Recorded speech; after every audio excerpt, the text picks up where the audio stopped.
Good morning.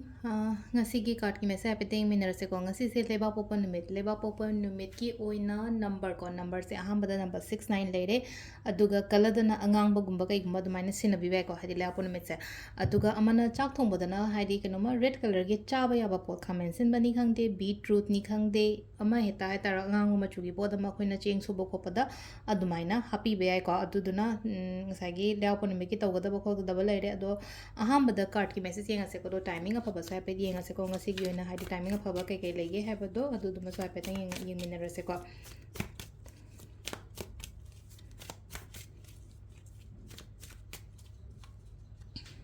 to sidagi 3 cards khatam to se ko hadi card number 1 card number 2 aduga card number 3 ko ahamba card se da leire अनिशुब card से लेरे अहम सुब card से लेदो हाइडी first card second card and third card first खनबंगई की ओनिंग से फर्स्ट खनबंगई की कई लाके है बदो अहमबगी को सिलाई से अखोगी एज ऑफ 1 से लाको एज ऑफ 1 से हाइडी कनोमा अइहोंदा अखोगी करी हाइनी खुदोंग चाबा मा नत्रगा अपॉर्चुनिटीज नत्रगा थबक अनोबगुंबा अइहोंदा चंगप खोप दमाइना पीरिको पोट अनोब लाप थब इंखांग निखांगदे नत्रगा अइहोंदा कानागदब पोट कुंबा लाप खोप माइ तोर पीरिको अनिशुब सिना मुसिलाई से हाइडी कनो लाको हाइडी कनो अखोगी फुल लाइन लाको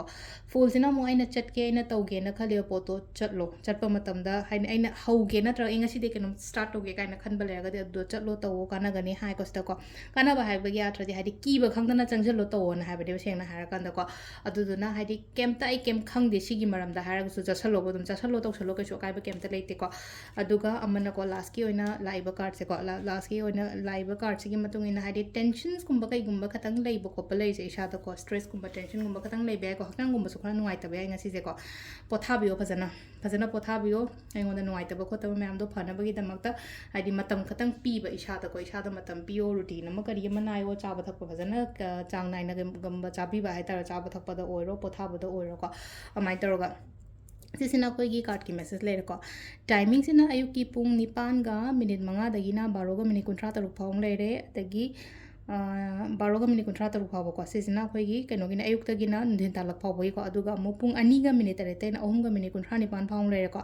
अदगी अमुक 3 गा मिनट 13 निपान देना नुंगदांगी पुंग निपान गा मिनट 3 फाउंग ले अदुगा 9 गा मिनट 13 तरेते ना पुंग अनि गा मिनट मंगा फाउंग ले को टाइमिंग फाव से सिसिना कोई की ngasi gi oina फाव टाइम अदो टाइमिंग से सी matam hai si kai gi no hang pa ya ko अदो कईनो ने को हाइदि सुम नोमगी सिगी पुंगभम से फबगुंबा आइना थब इंगाम चथोकदब लेरगदि को